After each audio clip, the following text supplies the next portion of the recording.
রাজশাহীতে আমরা বিশেষায়িত কোনো হাসপাতাল তৈরি করতে পারি কিনা, যার ফলে এই এলাকার মানুষ সহ সমগ্র দেশের মানুষ চিকিৎসার সুবিধা পায়।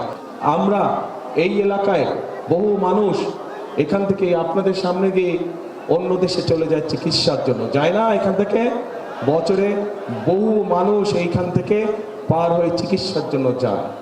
এটা দেশের বৈদেশিক মুদ্রা তারা নিয়ে যাচ্ছে।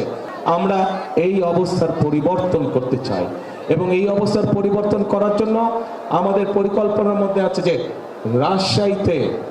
রাজশাহীতে আমরা বিশেষায়িত কোনো হাসপাতাল তৈরি করতে পারি কিনা, যার ফলে এই এলাকার মানুষ সহ সমগ্র দেশের মানুষ চিকিৎসার সুবিধা পায়, যাতে করে আমরা বৈদেশিক মুদ্রা দেশে রেখে দিতে পারি।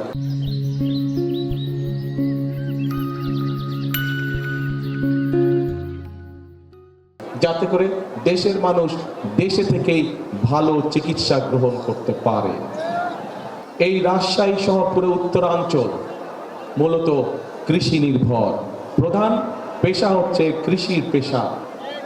কৃষি পেশা সংক্রান্ত যে সকল ইন্ডাস্ট্রি করা সম্ভব সেগুলোর একটি তালিকা কম বেশি আমরা তৈরি করেছি এবং ইনশাল্লাহ 12 তারিখে নির্বাচনের পরে সরকার গঠনে সক্ষম হলে সরকার থেকে সব রকম সহায়তা দেওয়া হবে।